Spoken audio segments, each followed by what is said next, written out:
tenemos a los especialistas. Leandro Sicarelli, licenciado en Comercio Internacional, magíster en Economía Política, forma parte del Centro de Economía Política Argentina y es realizador del podcast Financiero, Monetario e Irreverente sobre finanzas, economía y otras yerbas, que es muy divertido, lo recomiendo para los que quieran seguir profundizando. Gracias. Y Juan Manuel Telechea, licenciado en Economía, magíster en Desarrollo Económico, que ahora está haciendo el doctorado también con el mismo nombre, forma parte del Instituto de Economía y Trabajo de la Fundación Germán Abdala y escribe el newsletter Rollover sobre economía en Cenital, que también es muy didáctico y recomiendo que lo lean. Arranca, Leandro. ¿Comienzo? Bueno, primero gracias a todos por la invitación. Jimena, gracias a Juan también por compartir un lujo con él. Y bueno, con el TAR hubiese sido también un lujo, no está, pero le mandamos un saludo también. Bueno, las causas de la inflación. Esta presentación podría durar 15 segundos. Digo, ningún economista sabe cuáles son las causas de la inflación. Y es producto de este régimen de inflación. En general, estos regímenes de inflación, ahora voy a explicar qué es el régimen de inflación, suelen ser así. Nadie entiende bien cuáles son las causas. No hay grandes costos, por eso en general estos regímenes de inflación duran mucho tiempo. Y bueno, cuando empiezan a aparecer estas primeras discusiones es un síntoma bastante positivo porque la inflación efectivamente es un gran problema para una economía en la actualidad y de hace muchas décadas. Y ahora vamos a hablar un poco sobre eso. Así que no sé si querés te voy diciendo para ir pasando. Dale, vamos a avanzar. La propuesta es básicamente cómo explicamos la inflación actual. No voy a hacer tanto hincapié en la inflación de hoy, digamos, o la de estos meses, sino que voy a explicar todo el proceso inflacionario en Argentina que ya lleva una década y media. Bien, no por un capricho, sino porque para entender la inflación hoy hay que entender de dónde veníamos y qué es lo que está pasando. Es un proceso un poquito más largo de lo que algunos piensan, ¿no? Después vamos a hablar muy rápido, esto por ahí me parece que Juan lo va a profundizar un poco más, de cuáles son las consecuencias de tener una inflación como la que tenemos. Y en el punto número 3, si llegamos con los tiempos, les voy a explicar cómo solucionar la inflación. ¿Bien? Pero si llegamos con los tiempos, no creo que lleguemos, así que bueno, eso... O Juan, de última voz, si tenés la solución, te toca a vos esa parte. Así que bueno, arranquemos. Una más. Esa es la evolución de la inflación interanual en Argentina. Este es el ciclo, el último ciclo de inflación que tuvimos, ¿no? Comenzó básicamente en 2007, con ese primer salto que tenemos de la inflación de un dígito a 2. Se quedó ahí. Después fuimos escalando, ¿vieron? Yo me dedico a la finanza. Si alguien mira un gráfico así en finanzas, lo que te dice, bueno, si eso fuese un activo financiero, compralo porque eso va para arriba. Me parece que sube, porque va haciendo picos y demás, pero los máximos y los mínimos son crecientes. O sea que en realidad Argentina no es que empezó a tener inflación el año pasado o hace 2 años, sino que viene en un proceso inflacionario bastante considerable. Lo podemos comenzar a arrastrar por lo menos de 2007. Sin embargo, y me gustaría pasar a la próxima filmina, no todas las inflaciones son lo mismo. Bien, no es lo mismo 10 que 21. Y alguno me va a decir, y no, claro, 21 es casi es más del doble de 10. No, pero no tiene que ver con eso. En general, cuando uno va a la literatura y estudia las inflaciones, los guarismos te hablan, porque básicamente no se comporta de la misma manera una inflación del 28-29% anual que una del 15%. Bien, entonces, muy probablemente las causas no sean las mismas. Muy probablemente la duración de ese proceso inflacionario no sea el mismo y muy probablemente la forma de solucionar una inflación de 15 puntos anuales que de 45 no sean las mismas. Bien. Como ustedes verán ahí, yo les puse lo que la literatura suele clasificar de inflación. Esto de inflación de un dígito es baja inflación. Bien. Más allá de que hoy a nivel global uno diga Estados Unidos 8 puntos de inflación, ¿qué inflación? Bueno, no deja de ser una inflación baja porque es inflación de un dígito. Cuando tenés una inflación que ya pasa el dígito, por lo menos hasta 25% es una inflación de las que se conoce como moderada. ¿Cuándo una inflación es moderada? Bueno, la inflación moderada en general tiene algún componente inercial, pero es una inflación controlable. Es una inflación que se puede bajar relativamente simple. Bien, hay que hacer cosas, pero puede bajarse relativamente simple. Argentina entró en un régimen de inflación moderada alta, que es esa inflación que va entre 25 y 50 según la literatura, hace ya unos cuantos años. Si ustedes se fijan en el gráfico, tuvimos un salto en 2014 por la devaluación de principio de año, que nos llevó a discutir inflaciones claramente por arriba del 30%, y ahí nos metimos en un esquema de inflación moderada alta. Y toda inflación que esté por arriba de 50, estamos en una inflación que la literatura llama directamente inflación alta, ya ni moderada, alta. Y esa inflación tiene una serie de características que son bastante desalentadoras, que ahora las voy a mencionar, las vamos a ir charlando. Y de hecho, mencionaba recién a Juan, le hacía un comentario, digo, inflaciones desde 51 hasta 100% anual son inflaciones muy altas, pero la realidad es que la diferencia entre 50 y 100 no es tan amplia como parece. En general, los países cuando tienen inflaciones del 50% anual, o sea, por arriba del 50% anual, cualquier shock externo los lleva rápidamente a discutir inflaciones de 3 dígitos. ¿Ven? Porque está comprobado científicamente que las inflaciones por arriba del 50% anual son muy inestables. Y son difíciles de bajar también. Más arriba del 100% ya tenemos casos muy importantes de alta inflación. Y después, bueno, 50% mensual y más son lo que llamamos hiperinflaciones. ¿Bien? ¿Por qué me tomo el trabajo de explicar todo esto? Por lo que mencionaba al principio.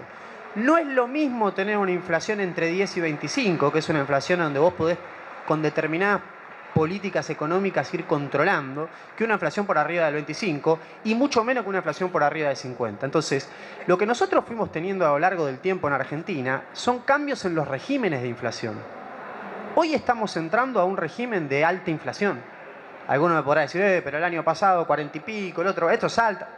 Chacho, en la literatura alta inflación es arriba de 50 y no es un capricho, es porque en general las inflaciones que se consolidan arriba de 50 tienen un comportamiento medio explosivo y muy particular, entonces hay que trabajarlas de manera muy particular. Bueno, bienvenidos, Argentina está entrando, lamentablemente, a un régimen de alta inflación. Bien, entonces, ¿cuáles son las causas de todo este proceso? No solo de este último shock en el que entramos a esta alta inflación. Bueno, vamos a pasar filminas rápido. Y vamos a ir teoría por teoría, vamos a empezar a bucear. Ahí me decían, la emisión genera inflación. Esta es la emisión que tuvo Argentina en relación al PBI año por año. Bien, lo que tienen ahí, cuando ustedes ven 2012, por ejemplo, ven que dice 2,6, significa que el país emitió 2,6 puntos del producto, o sea, en billetes nuevos, tiró billetes a la calle. Bien. No sé si se acuerdan que hace poquito Cristina mostró un cuadro en el que mostraba que en realidad estaba la base monetaria en relación al PBI. Lo que quería decir es, no hubo una emisión descontrolada. La verdad que la cantidad de billetes que hay en la economía en relación con el tamaño de la economía se mantuvo estable. O sea, ponemos más billetes porque la economía va creciendo. ¿Bien? Es simplemente eso. Bueno, ese cuadro está bien, pero en algún punto esconde algunas otras cosas también que se podrían discutir, que tiene que ver básicamente con la demanda de dinero. O sea, vos cuando metés dinero en la economía, vos podés meter, por ejemplo, un punto del PBI en la economía. Es decir, agarrar la máquina, emitir un punto del PBI, tirarlo en la economía. Y yo les pregunto a ustedes, ¿un punto es mucho o es poco? Y la primera respuesta que me tendrían que dar es si depende. No sé, ¿qué inflación tiene esa economía? ¿Está creciendo esa economía? Bueno, eso es lo que va a determinar si va a haber demanda o no para ese dinero, porque el problema es cuando vos metés en una economía dinero que no te está demandando dinero. Entonces, en una economía que no crece, en donde no suben los precios, no tendría por qué haber más dinero en esa economía. Si vos metés más, podés generar un problema. Bien.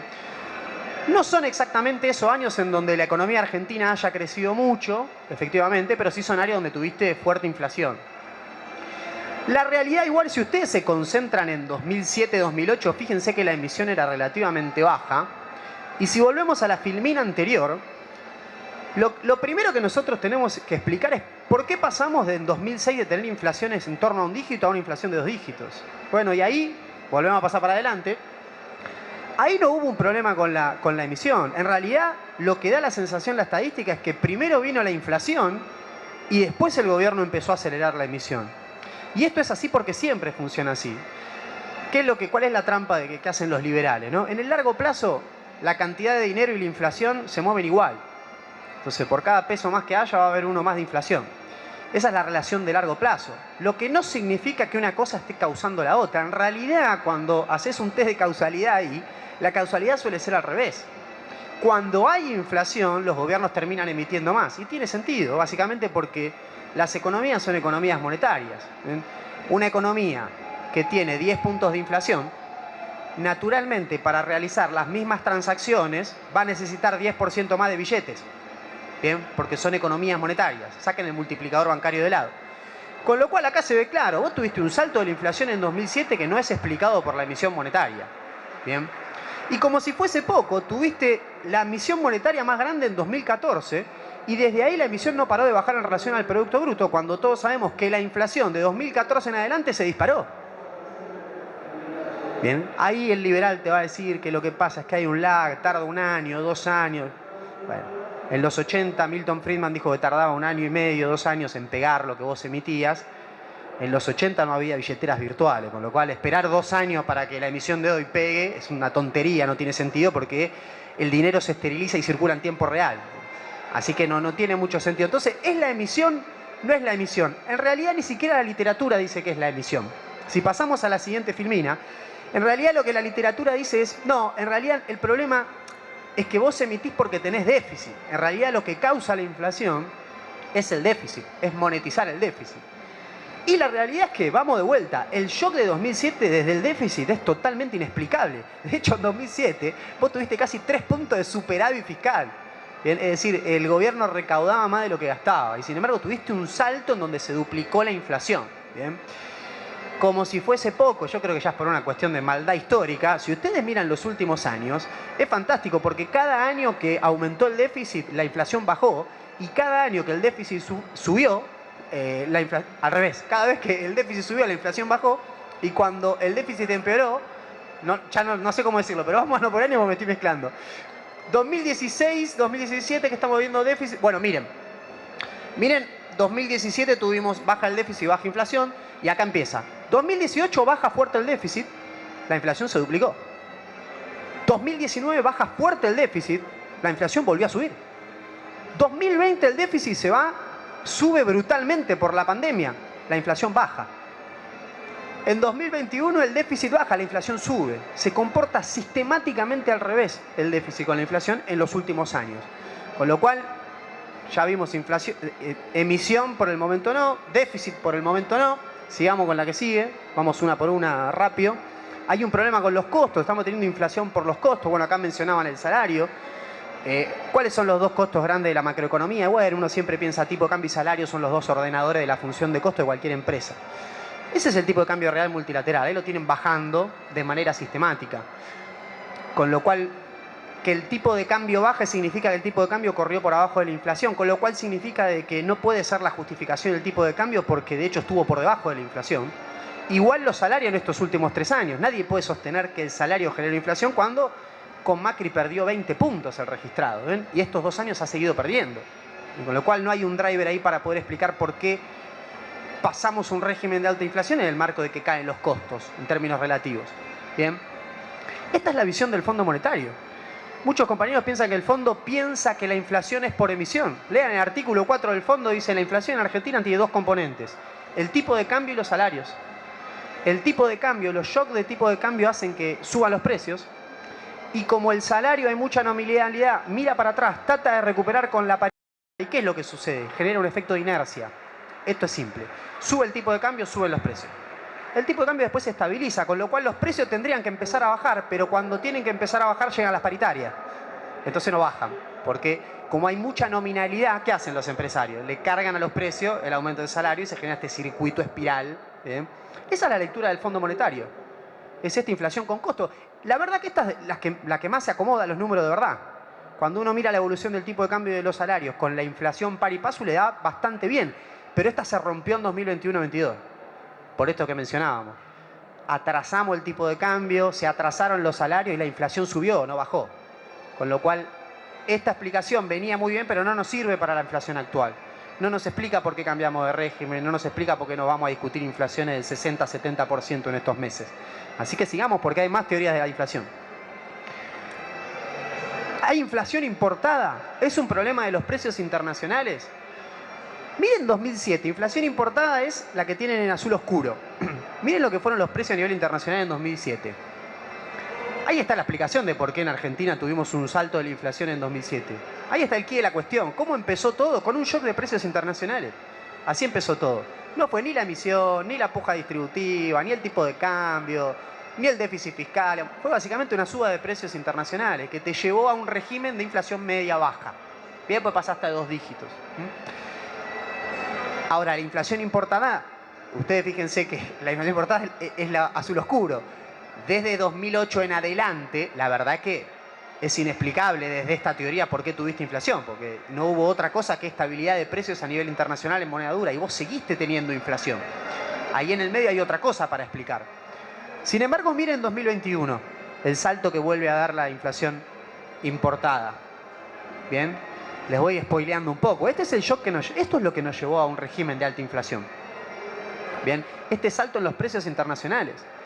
Estos últimos 2 meses los alimentos en Argentina deben haber variado un 15% más o menos, que es exactamente lo que subieron los precios de los alimentos a nivel internacional en moneda dura. Con lo cual, buena parte de ese shock podemos explicarlo con esta teoría, que durante los últimos años no nos venía ayudando mucho, pero que en este caso nos ayuda bastante a explicar por qué cambiamos la tendencia. Pero sigamos porque hay más teorías. Es una cuestión de puja distributiva, hay una cuestión de pelea de los salarios. Pudo haber funcionado eso entre 2011 y 2015, pero lo que tienen ahí es desde 2016 a hoy la participación del salario en el valor agregado bruto de la economía. Y de puja tiene muy poco, la verdad que es una derrota, nos mataron, digo, con lo cual difícil sería explicar desde este gráfico a la inflación como puja distributiva, y la verdad que hay otras cuestiones. Así que sigamos, nos queda una más creo y ya vamos a la conclusión. Bueno, 2 más. Es una inflación por demanda, es una economía que está creciendo mucho y los productores no dan abasto y entonces tienen que subir los precios.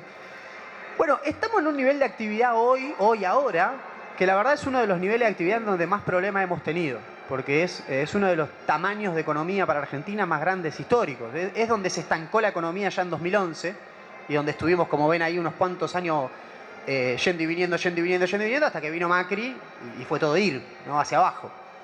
Bueno, hoy estamos en un nivel que uno puede decir, bueno, puede haber una tensión entre oferta y demanda, más con lo que está pasando a nivel global, que se rompieron las cadenas de valor, ¿viste? Es difícil traer un container porque es un lío China y etcétera. Bueno, puede haber algo de eso, ¿bien? Lo curioso de esta teoría es que cuando menos demanda tuviste, porque cuando más caía la actividad, es donde empezó a subir la inflación. Con lo cual ahí tenés una inconsistencia. Y nos queda una última teoría, en la última filmina, que digo, son los monopolios el problema. Pero bueno, ahí siempre con Juan, de hecho lo hemos charlado muchas veces, son los monopolios. La Argentina tiene la canasta básica totalmente concentrada, o sea, todos los alimentos que comemos los producen 10 empresas, con lo cual tenemos un tema ahí, pero bueno, rápidamente ahí aparecen los argumentos. En otros países no pasa, bueno, Carrefour no hace lo mismo en Argentina que en Francia. Y la realidad es que no, porque la verdad que una economía como la francesa, no hoy, pero digo hace 2 años, donde no tenés inflación, ¿por qué Carrefour se levantaría un día y subiría los precios 5%? ¿Tendría un problema con el gobierno? Sería muy obvio. En Argentina, Carrefour convive con una inercia inflacionaria fenomenal, sin anclas hacia adelante, con una explosión de las expectativas, nadie sabe qué va a pasar hacia adelante, y entonces sería lógico que se comporte de manera distinta, y de hecho se comporta de manera distinta, y por eso suman el ciclo, bien, al problema que tenemos. Naturalmente desde la teoría, por ahí Juan lo puede explicar mejor, digo, desde la teoría, tener concentración no implica que tengas más inflación, sino que tengas nivel absoluto de precios más alto. Bien, recuerden que la inflación es la velocidad con la que suben los precios, no el nivel absoluto. Pero estos juegan un papel en el ciclo, y eso es lo que vamos a tratar. Fíjense que como que no es ninguna, digamos, ¿no? Este vino y dijo, bueno, va a hablar de las causas de la inflación, al final me dijo, la emisión no es, el déficit no es, demanda no es, los monopolios no son. Y bueno, entonces no es nada. No, pasemos a la siguiente. No es que no es ninguna, en realidad son todas. Bien, no es que todas no, todas sí. Bien, cada una va jugando su rol en el momento indicado y todas jugaron un papel en un proceso que lleva 1 década y media. Bien, y que hoy nos depositan un régimen de alta inflación. Miren esta frase hermosa que armé yo ahí y miren cómo cambia. Argentina es una economía en un límite de tamaño, o sea, llegó a un nivel de economía importante, con un conflicto distributivo importante, no se lo voy a contar a ustedes que son de un sindicato, con un déficit fiscal importante, con monetización de ese déficit, o sea, emisión, con falta de anclas hacia adelante, con inercia inflacionaria, como todo. ¿Cuánto subimos los precios este mes? Miran para atrás, ¿cuánto fue el mes pasado? 6. Y subí los 6. Y como hacia adelante nadie sabe qué va a pasar, o sea, no hay anclas, y de 6. Entonces, tenés una economía en un límite de tamaño, con conflicto distributivo, con déficit, monetización, sin anclas, con inercia y encima concentrada, porque las bocas de expendio son 5 y los que producen los alimentos son 10. Todo esto en un contexto internacional de suba fenomenal de los precios, en moneda dura. Entonces, vamos a hacer al revés. Yo les pregunto a ustedes, ¿en qué escenario Argentina no tendría inflación con estas condiciones? Durante muchos años a los economistas en Argentina nos costó mucho explicar la inflación porque nadie en el mundo tenía inflación. Éramos nosotros y Venezuela. Bien. Hoy yo me doy vuelta, es muy fácil explicar la inflación hoy. Tenés un proceso de inflación de 15 años, tenés todos los componentes para que esa inflación se espiralice, no tenés ningún tipo de ancla hacia adelante y encima tenés un shock de precios internacionales que estabas ahí en el límite de 50 y te dio el último empujón hacia el régimen de alta inflación, que es en el que estamos hoy y que es en el que vamos a ver cómo salimos, porque no es fácil salir de un régimen así. Hago un último comentario de esto. ¿Cuándo pasamos de un régimen de moderado a alto? Bien, ese fue el tema. Digo, no de moderado alto a alto, sino de 20 y pico arriba de 20 y pico. En 2014 testeamos, pero en 2015 volvimos para abajo. Y la realidad es que durante el gobierno de Cambiemos pasamos a ese régimen. ¿Por qué pasamos a ese régimen y por qué me tomo la molestia de aclararlo? Porque en los regímenes de inflación, en general, lo que importa siempre es que haya una polea de transmisión de los desajustes macro. Vos podés tener la economía un poco más desordenada, pero si tenés todo controlado, regulado, es más difícil que te espiralice la economía. La economía en Argentina, cuando tuvo los problemas hiperinflacionarios, fines de los 80, principios de los 90, fue básicamente porque había una polea de transmisión central de los desequilibrios macroeconómicos, que era el tipo de cambio. Bien. Macri nos llevó a un régimen de inflación distinto, principalmente porque liberó el tipo de cambio. Por eso yo le decía que la teoría del Fondo Monetario de que la inflación se explica por el tipo de cambio y la inercia por la demanda salarial tiene sentido, porque en realidad da muy bien, porque cuando se liberalizó el tipo de cambio fuimos un régimen de inflación moderada alta. Bien, no lo pudimos resolver, sobre esa moderada alta vino el shock de precio internacional y ya vamos a una alta directamente. Entonces, ¿cuáles son las consecuencias de que sea alta? Avancemos, que esto lo digo rápido, así por ahí lo puede profundizar Juan. ¿Cuáles son las consecuencias? Bueno, sigamos. 5 consecuencias simples. Inflación sana, what funded, o sea, es el cuento de la inflación sana, no, un poquito de inflación está bien, porque la economía, eso ya está.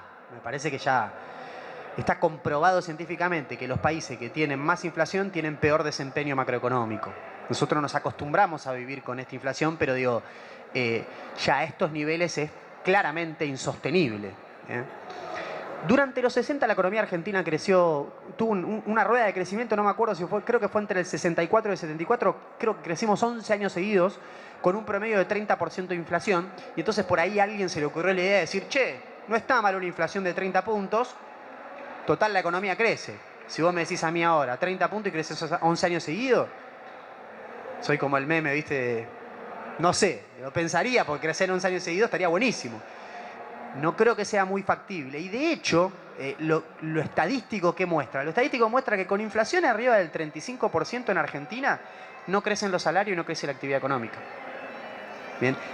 Está comprobado y pasa en todas partes del mundo, con distintos niveles de nominalidad, que a mayor nominalidad, peor les va a los salarios. Ella recién decía cómo negociamos. A nosotros desde el CEPA nos toca seguir la paritaria de la UOM.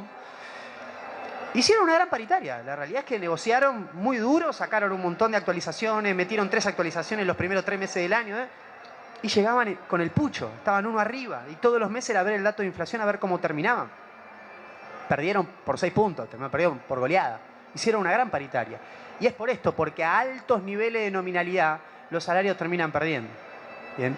En el 75% de los casos, si la inflación está arriba de 35, el salario pierde. Si el salario pierde, el consumo cae, es el componente más importante de la demanda agregada, la actividad cae. No hay mucha ciencia. Por eso, inflación sana, digamos, es algo que ya nos tenemos que empezar a sacar de la cabeza. Y como les comentaba, inflaciones arriba del 50% son muy inestables. Cualquier otro shock nos vamos a discutir inflaciones de 3 dígitos. ¿Bien? También son inflaciones que tienen mucha inercia. ¿Qué quiere decir la inercia? Esto que le comentaba, es muy difícil bajarla y mantenerla abajo rápido. Con inflaciones, cuando estaba el 6,7 del mes pasado, algunos compañeros me decían, no, bueno, pero si el mes que viene no pasa nada, volvemos a 3. No estás loco que va a volver a 3. Estas inflaciones son inerciales. Si tuviste 6,7, con suerte el mes que viene tenés 5,9. Bueno, tuvimos 6. Bien. Y esto es una característica de estas inflaciones. Sobre todo cuando no hay anclas hacia adelante. ¿Bien? Yo ahí le pongo la inercia al enemigo silencioso, porque es uno de los problemas más graves que tienen estas inflaciones altas. Tienen mucha inercia Y suelen durar mucho en el tiempo. Estas inflaciones por ahí te duran 3, 4 años. Por ahí estás 4 años con inflaciones de 150, 78, 145. ¿Bien? Las hiperinflaciones son totalmente distintas. La hiperinflación es una inflación de, en la literatura es 50% en un mes por más de 3 meses. Pero esas inflaciones se consumen muy rápido. Las hiperinflaciones no suelen durar más de 10 meses, 11 meses. Estas inflaciones altas te pueden durar 6 años. De hecho, nosotros, los militares, tuvieron todas inflaciones de 3 dígitos durante toda su gestión. Pero no haber hecho... No, esto está bien, ahí está. Con lo cual, pueden durar. Y son inerciales, con lo cual la inercia es un problema. Es algo que los economistas no hablan de la inercia inflacionaria. Y es una de las características principales de este tipo de inflación que tenemos. Y no hay nada más difícil que atacar la inercia. Porque se la ataca en la calle, en las bocas de expendio, controlando y con expectativas, tratando de alinear expectativas. En un país donde hay más ruido que acá. O sea, la economía, acá hay menos ruido que en la economía, así que imagínense lo que es esto. Y finalmente, nada, con inflación, con estos niveles de inflación no hay largo plazo, no hay forma de planificar. Digamos, la demanda de dinero es muy escasa, la gente se quiere sacar los pesos de encima muy rápido y eso desde ya que genera trastornos económicos. Entonces, bueno, si tienen un minuto les digo cómo lo solucionamos. Es una filmina nada más. ¿Tienen? Bueno, solucionemos. El gráfico antes. Este es el gráfico de lo que tiene en el eje horizontal, en el vertical, es la variación del salario real. O sea, cuando los puntitos, cada puntito es un año. Agarré 70 años de la economía argentina, 70. Son 70 puntitos. Cuando los puntitos están arriba de 0, es que el salario le ganó a la inflación. ¿Bien? Cuando están por debajo, que perdió. Y el eje horizontal es la inflación. O sea que cuanto más para allá te vas, más inflación tenés, cuando vas para acá. Y ustedes se fijan que es una línea. O sea, no hay mucho misterio. Cuando la inflación es más baja, hay más probabilidad de que los salarios le ganen a la inflación. ¿Bien? Cuando la inflación es más alta, los salarios terminan perdiendo. En el ejercicio de la nominalidad de no, pero es 60 inflación, 60 de salario, si hay 60 inflación le negociamos 60, está perfecto, pero vas a terminar perdiendo. Como les contaba de la UOM, o como los debe haber pasado a todos los que cerraron paritaria hace 3 meses, hicieron el refuerzo, no sé. Bueno, 10% negociaste, conseguiste, bueno. En 3 meses tuviste 15% de inflación, quedaste, porque estás muy fino. Y esa es la realidad. Y no los quiero deprimir más, pero los años en los que ganaste, por arriba de 35, en realidad no ganaste. La medición toma año calendario. Muy probablemente te estén devolviendo 20 que perdiste el año pasado y te figura como que este año ganaste, pero en realidad estabas perdiendo mucho el año pasado y recuperaste un poquito. Con lo cual, nada, yo celebro igual de que hace 6 años hablar de que había que solucionar la inflación, nos tiraban con algo. Hoy creo que estamos todos de acuerdo de que esto no se sostiene más. En ese momento nosotros decíamos, hay que solucionar la inflación porque te puede pasar esto. A mí tampoco me preocupa tanto la inflación de 25, 26 puntos. Yo creo que podemos tener una macro más o menos ordenada con 25 puntos. El problema es que ¿cuánto puede durar la inflación de 25? Con un shock se te va a 50. Liberaron el tipo de cambio en Cambiemos, se te fue a 50. Y encima vinieron los precios internacionales, ya estamos 60. Y que no pase mañana nada porque nos vamos a 70 y pico, 80, de ahí a 100. Bien, entonces es delicada la cuestión. Entonces, bueno, vamos a solucionar la inflación, así ya le dejo a Juan todo resuelto y él, no sé, hablas de fútbol, Juan, o otra cosa. Hockey, ¿te gusta? Habla de hockey. ¿Cómo solucionar? Bueno, no hay solución, la inflación no tiene solución. Es imposible que un economista sepa. El que te dice aparte es fácil de solucionar, pero no tiene la menor idea de cómo es. Porque son un montón de cosas, hay un montón de problemas y hay que solucionarlo todo junto, de manera coordinada. Yo le decía, yendo a la cancha el otro día a un amigo que se dedica totalmente a otra cosa y me decía, ¿cómo hacemos para bajar la inflación? Yo le decía algo simple. Le digo, hay que hacer muchas cosas bien durante mucho tiempo. Y me miró y me dijo, no tiene solución. Y no, digo, que estamos en Argentina. Aparte es grande, él ya está como frustrado. Le digo, no, imagínate si antes que nadie tenía inflación nos costaba, imagínate que ahora todos tienen inflación encima. El piso de lo que podemos lograr es la inflación internacional, así que ya un second best, llamémosle. Pero bueno, ¿qué se puede hacer o por dónde puede pasar? O si te querés poner optimista, ¿cómo podemos llegar a ordenar la inflación? Bueno, hay que ir atacando punto por punto de todas las cosas que fuimos viendo, porque como ya vimos, todos jugaron algún rol en algún momento de este proceso inflacionario y todo puede ayudar a mejorar. Entonces, ¿tenés el acuerdo del Fondo Monetario?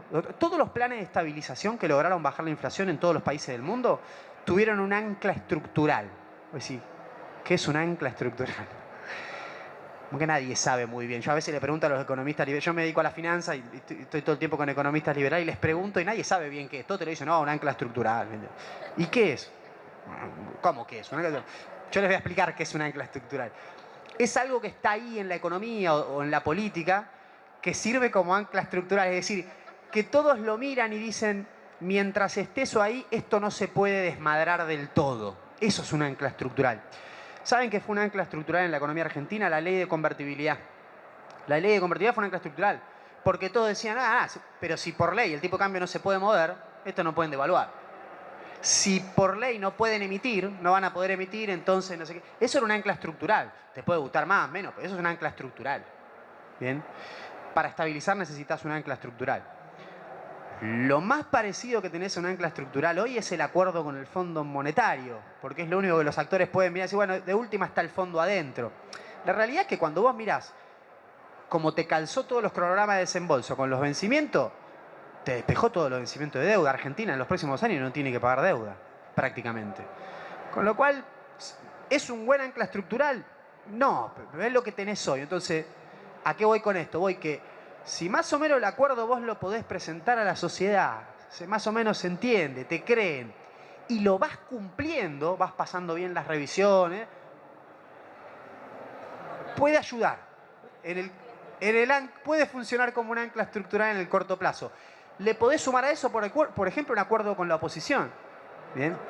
Ya cada vez es menos factible, cada vez se hace menos factible, pero decís, bueno, hay un acuerdo político que vos decís, si el día de mañana tengo que poner un impuesto, la oposición me apoya, lo paso por el Congreso, y vos decís, bueno, todo va a bueno, podés ir acomodando lo fiscal con algo de sintonía fina. Bueno, vieron que hace unos años hablábamos de sintonía fina, es eso básicamente, es dejar de gastar en cosas que no tenés que gastar, o sea, dejar de subsidiar las piletas climatizadas en Puerto Madero y por ahí dale de comer a un pibe que no tiene un comedor de conurbano, ¿viste? Hacelo así, porque estás gastando mal.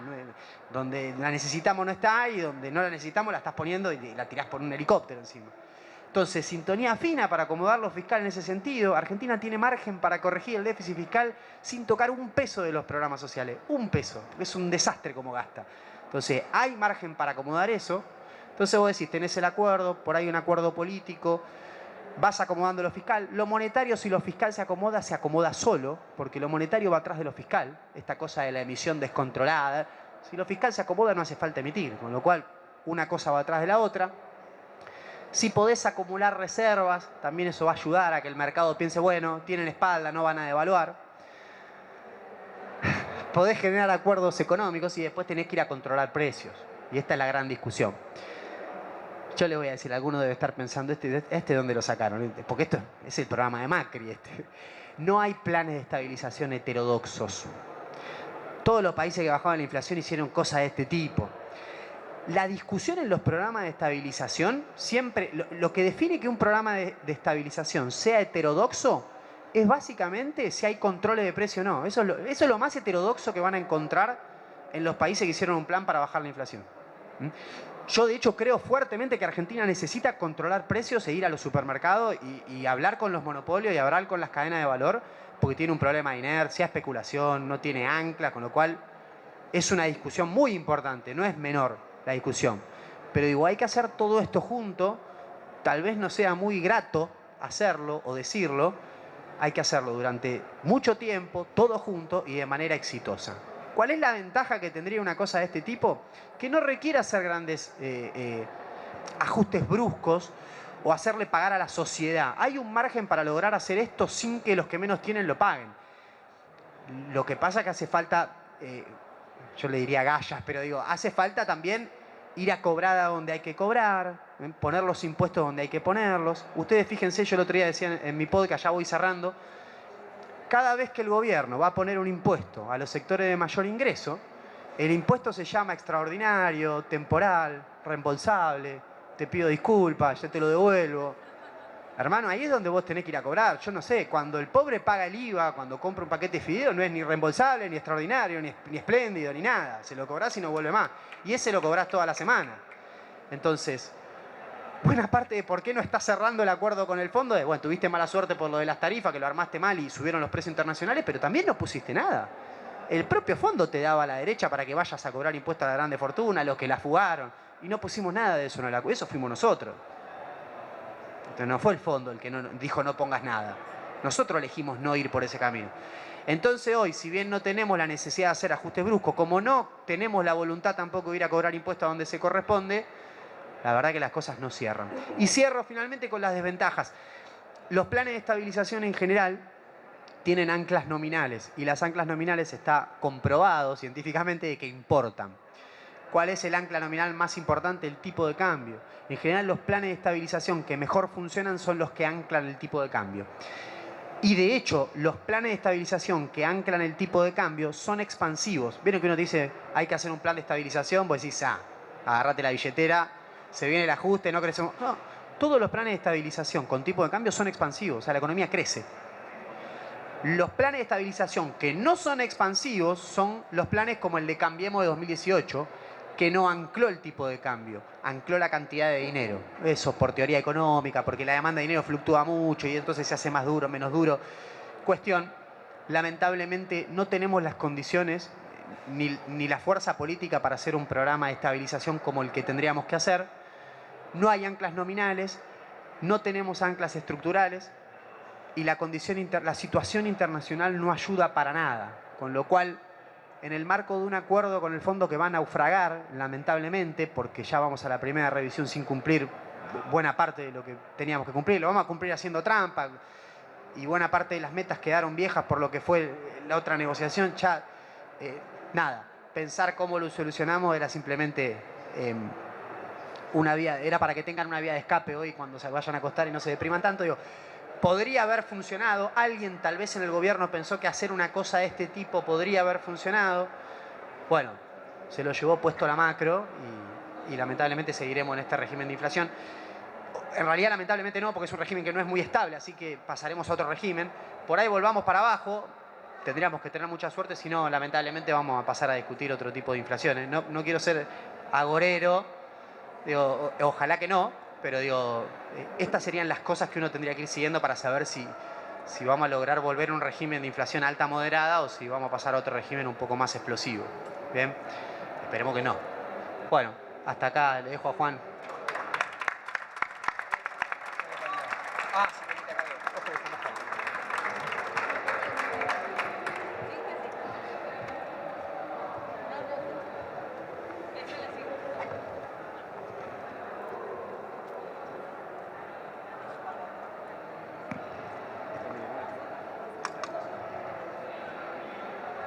Bueno, primero que nada agradecer a la gente de la Fundación. ¿Sí?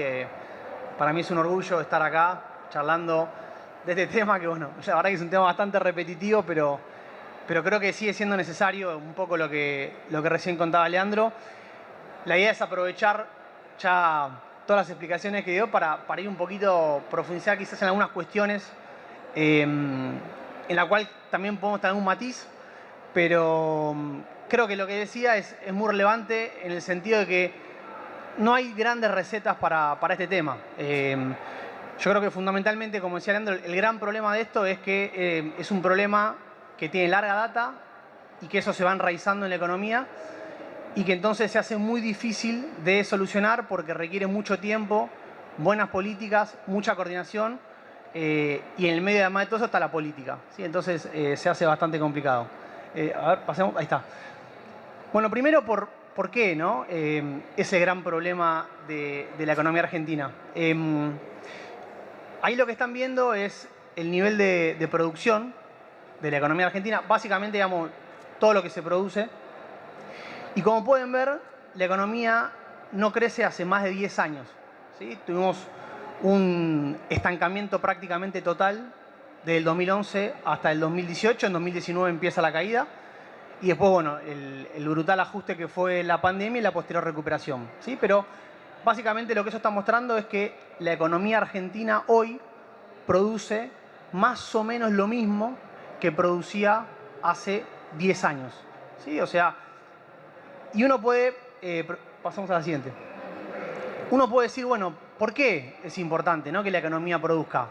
Bueno, justamente porque hay un vínculo muy fuerte entre la producción, el empleo y los ingresos de la población. Digamos, básicamente, las empresas al producir generan valor agregado, eso se transforma en empleo, en salarios, y ahí lo que pueden ver es la relación que existe, por ejemplo, entre el nivel de producción y la pobreza en la economía argentina. ¿Sí? Fíjense, cuando la economía argentina creció, eso llevó a una reducción muy fuerte de la pobreza.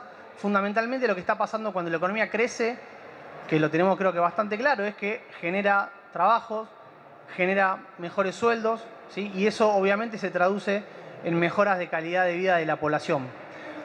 Ahora, a medida que la economía se estanca, ese digamos, crecimiento para la sociedad se frena. Y ahí vemos además que digamos, el problema es más grave todavía, porque una economía estancada implica que la población en Argentina sigue creciendo. Entonces tenemos un problema de que estamos estancados, pero además la torta de estos ingresos se reparte cada vez entre una cantidad mayor de personas. Por lo tanto, esto está mostrando el PBI en términos per cápita, es decir, a nivel individual, y el panorama es todavía más grave. Entonces, como recién decía Leandro, yo creo que recién ahora estamos tomando dimensión de la gravedad del asunto, y lamentablemente es un problema que venimos arrastrando hace muchísimos años, y que justamente el gran problema es no habernos dado cuenta antes, ¿no? Como haber subestimado, haber pensado que era una cuestión normal, tener 25 o 30% de inflación, pensar que quizás mientras las paritarias, los salarios se acomodaran más o menos con eso, la economía funcionaba. Pero ahora lo que vamos a ver es eso, ¿no? Como que a medida el proceso va generando mecanismos que se van retroalimentando y que van haciendo que cada vez el problema sea más grave, ¿sí? Pasemos a ver. Bueno, acá ya lo mencionó antes Leandro, ¿sí? Fíjense, esa es la inflación argentina del 2005 a la actualidad. Como decía, lo primero que pueden ver es la tendencia, ¿sí? Que es lo que más asusta. Año a año la inflación, la tendencia de inflación es cada vez más elevada, y si uno, no hace falta ser un economista para proyectar y decir, bueno, miren, si yo miro esto, para mí la proyección me indica que eso va a seguir subiendo, ¿sí? Entonces, esta es la cuestión. Quizás nosotros cuando paramos en 2005, en 2007, 2008, decíamos, bueno, inflación de 10, 15 puntos, 20 puntos, pero la economía crece, no es tan grave. Todos pasamos por lo mismo, creo que en ese momento igual era mucho más difícil reconocer la dificultad del problema. Pero hoy, haciendo, digamos, en retrospectiva para atrás, el punto es ese, ¿sí? O sea, es un problema muy grave que ya tiene muchos años y que eso hace que sea más difícil de solucionar. Pasemos. Y acá, digamos, está me queda medio chiquito el televisor para explicarlo, pero el problema que tiene la inflación es que genera un círculo vicioso que en la literatura se conoce como un proceso de stop and go. Básicamente, lo que sucede es que cuando empieza a haber inflación elevada, la principal estrategia, como mencionaba antes Leandro, es tratar de utilizar al tipo de cambio como un ancla, ¿no? Literalmente el ancla es la variable que trata de anclar, ¿no?, los precios para que se frenen, y obviamente que el ancla lo que hace es ir por detrás de los precios, entonces hay que ponerla en un nivel más bajo. El problema con eso es que si la inflación no cede, eso empieza a generar que el valor del dólar, ¿no?, se abarata. Sale más barato los productos importados, nuestros sueldos en términos de productos, o digamos para ir, si uno se quiere de vacaciones afuera, le sale más barato. Entonces todos esos insumos, esos productos importados empiezan a incrementarse y empiezan a faltar los dólares. Entonces cuando empiezan a faltar los dólares, ahí es donde el tipo de cambio pega un salto. Si ustedes ven el primer gráfico arriba a la izquierda, están marcadas ahí las tres grandes devaluaciones, 2014, 2015, 2018, 2019. Y vean cómo ante cada salto del tipo de cambio, arriba a la izquierda, bajamos y lo que vemos es un salto de la inflación, ¿no? Se devalúa el tipo de cambio, los precios se aceleran rápidamente, y si nos movemos para la derecha, lo que vemos obviamente es que cuando eso sucede, nuestros salarios caen, porque no llegamos a ajustar nuestros salarios con la velocidad con la que aumentan los precios, cae nuestro poder de compra, la gente tiene menos plata para gastar, y eso lleva a que la actividad económica se reduzca. Las empresas venden menos, producen menos, echan laburantes, la economía se estanca. ¿Y qué pasa después? Bueno, esa recesión provoca que la actividad económica baje, pero también bajan los productos importados, el dólar se encarece, entonces también se encarecen los insumos, y todo eso lleva a que de vuelta, bueno, la cosa se acomode, el dólar se estabilice, y ahí la inflación empieza a aflojar. ¿Sí? Digamos, ahí tenemos la segunda parte del ciclo, que es donde el valor del dólar baja, la inflación baja, el poder de compra de los salarios se acomoda o incluso aumenta, porque viene con el arrastre de aumentos salariales más elevados con la inflación anterior, y la actividad económica también se reacomoda. ¿Sí? Pero la actividad económica se reacomoda, volvemos al mismo problema anterior.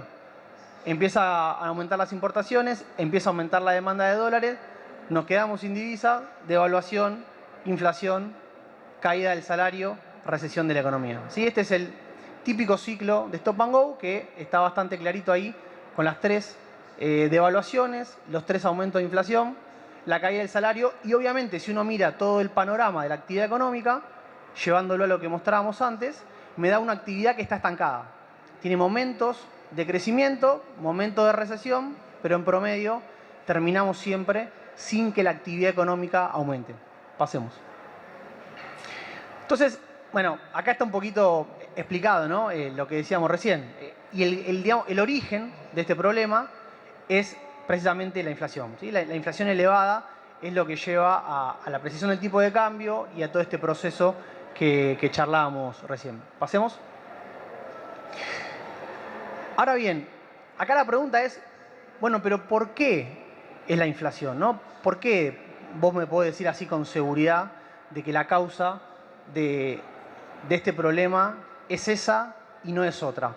Bueno, miremos lo que pasó en el resto de la región, ¿no? Son países parecidos al nuestro. Y fíjense que en los últimos 10 años, Argentina, saquemos obviamente el caso de Venezuela, que es un problema completamente distinto, pero Argentina fue el único país que no creció en estos 10 años. Después tenemos el caso de Brasil, que también tuvo una crisis política bastante fuerte y que fue el segundo que menos creció y que seguramente también eso tiene impacto en la economía argentina, porque es uno de nuestros principales socios comerciales. Pero fíjense países que, digamos, tienen estructuras productivas con mayores problemas, que tienen mayores niveles de inequidad, que tienen mayores niveles de informalidad, mayores niveles de corrupción, mayor inestabilidad política, ¿sí? Perú. Y todos esos países crecieron. ¿Sí? O sea que, aparentemente, no es tan difícil crecer y es muy importante, ¿sí? Porque cada año que la economía argentina no crece, es ese puntito que después nos vamos quedando por detrás y que es lo que vemos día a día en nuestras condiciones económicas. ¿Sí? Entonces, vamos a la siguiente. ¿Cuál fue la única diferencia, o si quiere, cuál fue la gran diferencia que vemos al comparar el comportamiento macroeconómico de Argentina con el del resto de la región? Bueno, la inflación. Sí, ahí lo que están viendo es la inflación para los países de la región. Vean cómo entre los 80 y los 2000 el fenómeno inflacionario fue una cuestión característica de toda la región. ¿Sí? Argentina obviamente no fue la excepción, varias hiperinflaciones, incluida la nuestra.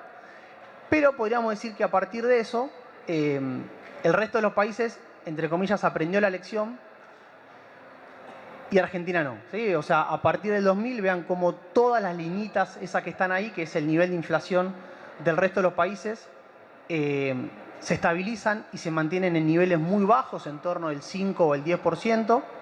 Y el caso argentino es el único que se estabiliza muy fuerte, como decía Leandro, con la convertibilidad, pero que evidentemente eso después con el estallido y toda la crisis que venía por detrás de eso y la salida del 2001 hizo que la inflación volviera a ser un problema. Y de nuevo, fíjense la diferencia y la divergencia a partir del paso de los años, de cómo cada vez estamos en niveles más elevados. ¿Sí? ¿Pasamos? Entonces, pasemos un poquito a las causas. Esto lo vamos a charlar un poco más rápido, ya Leandro lo charló. En algunas voy a detenerme a explicar un poquito más.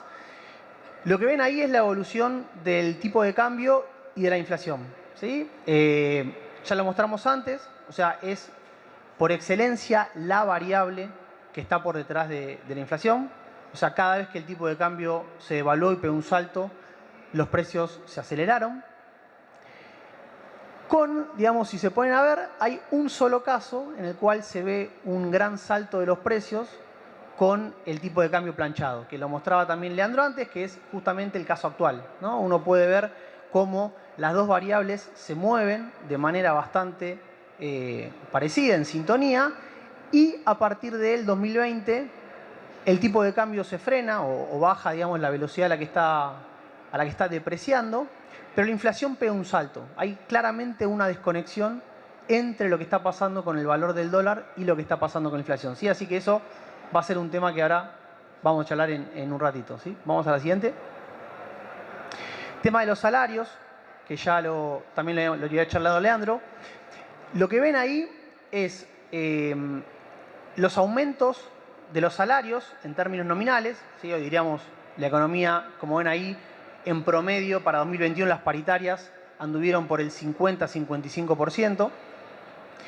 Y lo que ven en el eje, digamos, de la Y, el que está ahí vertical, es el nivel de la inflación. ¿Sí? Entonces, primero que nada, esa tendencia positiva ahí me muestra una relación que hay entre las dos variables. De nuevo, acá siempre el caso es que el salario es un mecanismo defensivo, ¿sí? No es una causa de la inflación, sino que va siempre por detrás. Pero bueno, obviamente al ser parte de los costos de las empresas, cuando los salarios después aumentan, las empresas, si pueden, lo trasladan a los precios, generando un proceso ahí, digamos, medio vicioso, ¿no? Que tiene que ver con esta puja distributiva. Ahora, el punto importante es esto también de lo que decía Leandro, de que estamos en un régimen de alta inflación, ¿sí? Cada puntito representa un año, desde 1946 a la actualidad, sacando los casos, digamos, de tasas de inflación por encima del 100%. Pero fíjense que hoy Argentina está claramente en un nivel de nominalidad de aumentos salariales y de aumento de precios sumamente elevado en términos históricos, y bueno, justamente ahí es donde aparece esta clasificación de una inflación elevada, ¿sí? Pasemos. Y acá, digamos, está el tema fiscal, ¿no? Leandro decía que era parte. Yo voy a enfatizar un poquito más en esto, también porque creo que es una variable que muchas veces como que se la discute bastante. Yo no creo que sea una causa fundamental, pero sí que le echa leña al fuego, ¿no? Como pueden ver ahí, hay déficit fiscal de Argentina del 2007 al 2020, son las líneas azules, y lo que tienen en las líneas naranjas más claras son los niveles de emisión, ¿sí? Digamos, básicamente cuando el Estado gasta más de lo que recauda, si no tiene cómo financiar eso, una de las maneras que utiliza es recurrir al Banco Central y decirle, che, préstame vos los pesos, y el Estado mete esos pesos en circulación, ¿sí? La primera cuestión que es un poco llamativa, cuando uno compara de vuelta con otros casos, es la tendencia, ¿sí? El gran problema de estas cosas es cuando uno lo mira en términos históricos, es la tendencia que tienen los datos. O sea, pasamos de un superávit fiscal en 2007 a un déficit cada vez más pronunciado. Y acá donde, digamos, está esta cuestión, ¿no? Que, digamos, hay que pensar, hay que tener en claro que vos no podés sostenidamente aumentar porque estás echando más leña al fuego una economía que tiene un montón de otros problemas, y que vos encima de esto le agregás estos pesos, ¿no? que generan circulación. Pasemos a la siguiente. Y bueno, este es un poquito más técnico, no me quiero detallar tanto, pero digamos que la pandemia fue como una especie de experimento de laboratorio, algo que en economía es muy difícil de conseguir. Porque fue digamos, lo que hizo el gobierno, ya me imagino todos saben, ¿no? Con la pandemia, las empresas sin poder producir, los trabajadores sin poder ir a laburar, el Estado fue el que tuvo que salir a asistir muy fuertemente a trabajadores a través del IFE y a las empresas a través de subsidios y reducción de impuestos, y eso llevó a un aumento muy fuerte del déficit fiscal. Entonces digamos que es un experimento porque pocas veces en la historia se puede ver un cambio tan fuerte de un año para el otro de una variable, ¿no? Entonces, lo que ahí podemos ver es, bueno, a ver, aumentó mucho el déficit fiscal.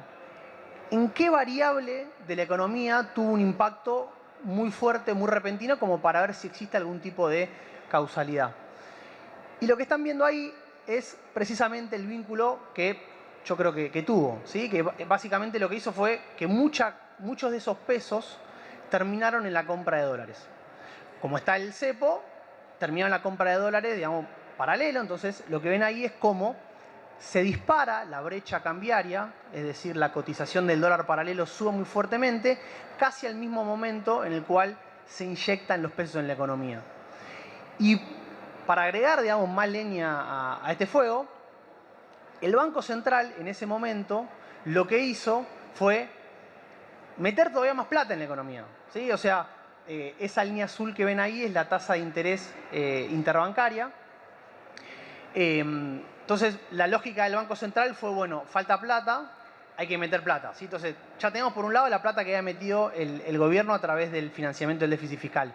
Y a eso, además, el Banco Central le agregó una política, como se conoce, expansiva. Entonces, se metió muchísimo dinero en la economía, lo cual, digamos, había que hacerlo desde ya, ¿sí? No había, digamos, no había plata en circulación. El hecho es que eso tuvo un impacto bastante claro, que fue en el aumento de la brecha. Porque, digamos, el Estado gasta, pone la plata en algún lado, paga un sueldo, compra algún bien, esa plata circula, pero en algún lado termina, ¿sí? Entonces, en Argentina, lamentablemente, esa plata, sobre todo en un contexto de tanta incertidumbre como fue el de la pandemia, bueno, mucho se volcó a la compra de dólares y como no se podían comprar dólares en el mercado oficial, terminan en el dólar paralelo, ¿sí? Entonces, yo creo que el mecanismo acá no es el mecanismo de los liberales que te dicen que la emisión genera inflación, pero sí hay que tener cuidado porque vos cuando metés esos pesos en la economía te pueden pegar en el valor del dólar y ahí sí te impactan los precios, ¿sí? Que es digamos, el canal más importante que siempre desestabiliza la economía es ese. Entonces hay que tener cuidado y por eso es que uno no puede tampoco, digamos, el Estado tiene que salir a gastar más plata en una crisis desde ya, ¿sí? Es su tarea. Pero después cuando la economía mejora, por ejemplo, bueno, y hay que tratar de reacomodar los números para justamente después tener aire para poder volver a hacerlo, ¿sí? Si ustedes miraban el caso de Argentina, fue un aumento sostenido cada año que pasaba, el déficit fiscal aumentaba. Año de crisis, aumentaba porque era año de crisis. Año de crecimiento, aumentaba porque quizás era año de elecciones, ¿sí? Y así, digamos, cada momento tenías un motivo, pero la realidad es que cuando lo vemos hoy, bueno, eso también es parte del problema, ¿sí? Avancemos. Y bueno, acá una cuestión que yo creo que es fundamental, que para mí no termina de quedar en clara, en esto creo que la gran mayoría, por lo menos de economistas de todos los palos, coincidimos, es el tema de los subsidios, ¿sí? Los subsidios son una muy mala medida, muy cara, le sale muchísima plata al Estado, y son, digamos, son regresivos, en realidad la paleta técnica es que son pro rico. Lo que está mostrando eso es que gran parte de esos beneficios van a parar a personas que no lo necesitan, digamos, gente que vive en el 20% de la población con ingresos más elevados, tanto el subsidio de electricidad, fundamentalmente como el de gas, porque los sectores de niveles más bajos no acceden a gas natural. Es una medida que incentiva el consumo de importaciones, porque Argentina también importa energía. Entonces, honestamente, es algo que yo me agarro la cabeza y digo, no entiendo bien por qué hay tanto énfasis desde la parte más política de defender una medida que claramente es perjudicial para los trabajadores, ¿sí? Perjudicial en el sentido de que esto le echa leña al fuego a todo este proceso que charlábamos recién, que termina perjudicando a nuestros salarios, ¿sí? Y es más, es un gasto que para 2021 representó la misma cantidad de plata que se gastó en programas sociales, ¿sí? Entonces uno podría, digamos, si le parece que es una medida que favorece a los trabajadores, bueno, podemos sacar todos los subsidios y podríamos duplicar todos los programas sociales que tenemos, ¿sí? Sin gastar un solo peso más. Entonces, esta es una cuestión que creo que también nosotros, ¿no? Digamos, desde la disputa del sentido común, de los reclamos que tenemos que entender que tiene que ser parte de las cosas que hay que modificar porque terminan siendo contraproducentes para nosotros mismos, ¿sí? Pasemos. Bueno, esta no me quiero detener demasiado para no hacerla tan larga. Era un poco lo que charlábamos antes de otra cuestión que creo que está muy instalada en el sentido común y que me parece que termina siendo perjudicial para el manejo de la inflación, que es el hecho de pensar la inflación por una cuestión digamos, de que las empresas remarcan todo el tiempo los precios, ¿no? Eso ahora lo voy a matizar, pero el punto es que la inflación no puede ser, teóricamente causada, no puede ser por el aumento de los márgenes de ganancia de las empresas. O sea, lo que tiene ese gráfico ahí, que es un gráfico inventado por mí, La línea negra representaría el aumento de los precios, ¿no? La inflación justamente es un aumento sostenido de los precios. Y si la causa de ese aumento de precios fuese el aumento de los márgenes de ganancia de las empresas, es decir, las empresas están aumentando los precios para justamente sacar cada vez un beneficio más alto, bueno, fíjense que por detrás lo que debería pasar es algo que es muy difícil de sostener, que es que los márgenes de ganancia de las empresas son cada vez más altos, ¿no? Que si hoy agarra a Carrefour, como ponía antes el ejemplo de Leandro, y se fija cuál es el margen de ganancia, tendría que ser 20 o 30 puntos más alto que el que era hace 5 años. Y a su vez más alto que el que era hace 10, ¿sí? Como que sostenidamente. Bueno, eso no pasa en la realidad. Pasemos a la siguiente. Ahora, eso no quita que las empresas tengan poder de mercado y que tengan la capacidad en momentos puntuales de pegarle un salto a los precios, ¿sí? Son dos cosas muy distintas, por lo menos desde el punto de vista teórico, desde la práctica quizás no tanto, pero yo creo que es importante la diferencia porque en realidad es parte de todo este problema que venimos charlando, ¿sí? O sea, digamos, lo que hacen las empresas, al igual que trataríamos de hacer nosotros, es defender su bolsillo. Lo que pasa es que tienen mejores herramientas. Las herramientas que tienen son justamente que en contextos de incertidumbre, de volatilidad, donde pueden, aumentan los precios. Pero también pueden por esto, ¿no? Porque es tal el nivel de volatilidad y el quilombo que tenemos en la economía que después cualquier aumento de precio puede ser justificado. Voy a poner un caso que es el más típico, ¿no? El textil de estos días. O sea, el mes pasado aumentó mucho, era por el cambio de temporada. El mes anterior aumentó mucho, era por los shoppings. Y así, digamos, con cada rubro podríamos encontrar una manera de justificar los aumentos. Ahora, al final del día, todo eso va sumando y ahí sí, donde tenemos lo que llamamos el tema de las expectativas. Hoy las expectativas están completamente desancladas. Desde un trabajador, que si yo le pregunto a cualquiera de ustedes cuánto sale un litro de leche en el supermercado, seguramente acá me van a dar 10 respuestas distintas, porque perdimos completamente la noción de cuáles son los precios de referencia de la economía. Y al empresario le pasa lo mismo, ¿sí? No tiene ni idea cuáles son los precios de referencia, pero también se aprovecha de eso, porque justamente eso le permite aumentar los precios en estos contextos y que eso, digamos, después no sea un problema. Como decía antes, si estás en una economía que no hay inflación y vos aumentás el precio un 20%, la gente deja de comprarlo, se va y compra otro producto. Bueno, acá esas cosas, digamos, se potencian justamente por la elevada inflación que tenemos, ¿sí? Pero es un punto que no hay que, digamos, perder de vista. Y la otra cuestión, pasemos a la siguiente, y ya con esto ya vamos cerrando. Bueno, esto era lo que me había quedado pendiente, ¿no? Lo del caso del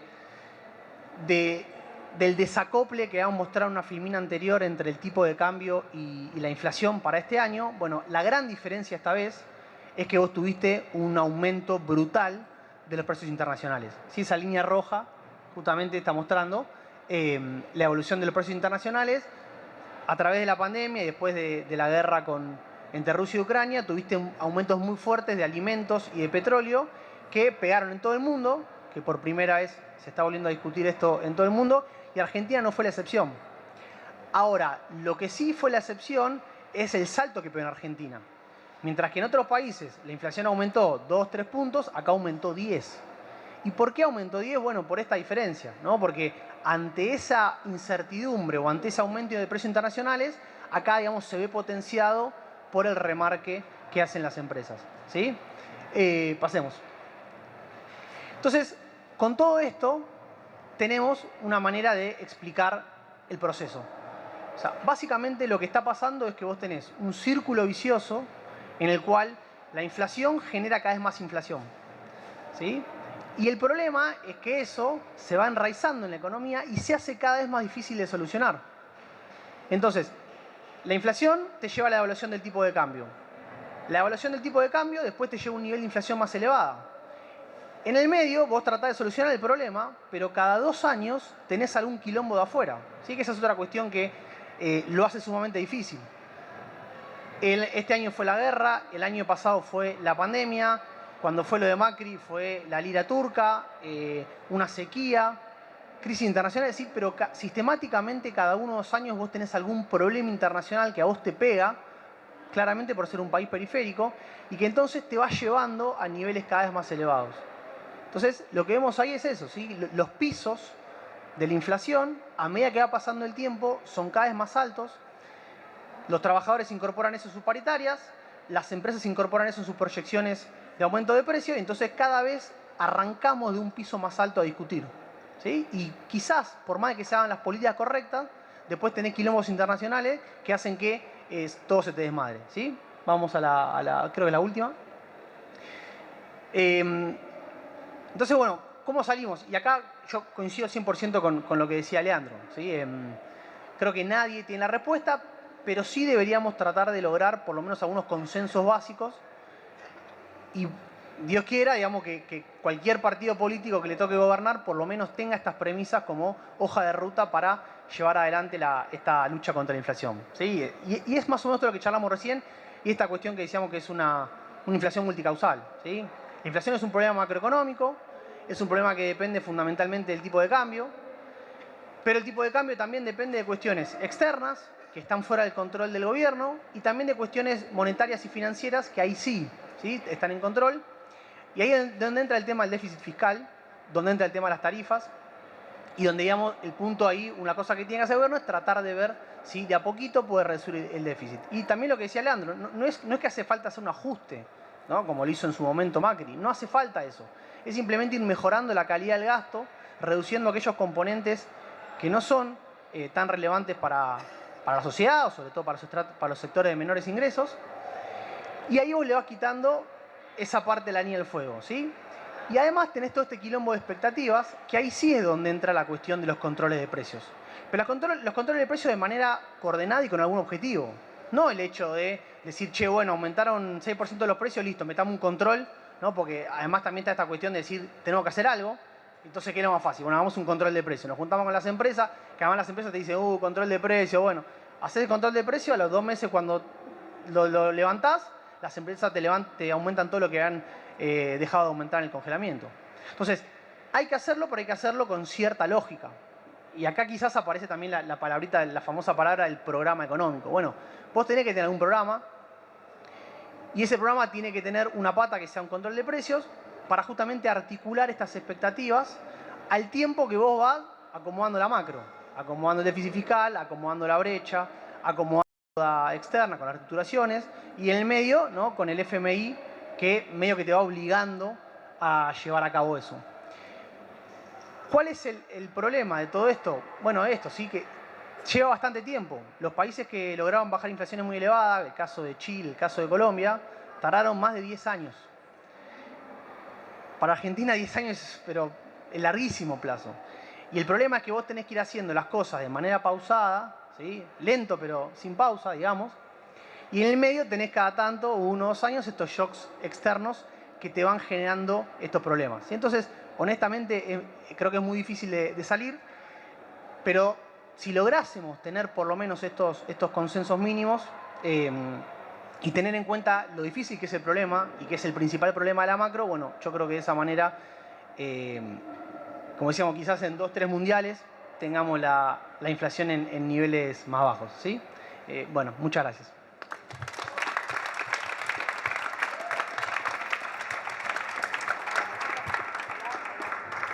Hola, hola.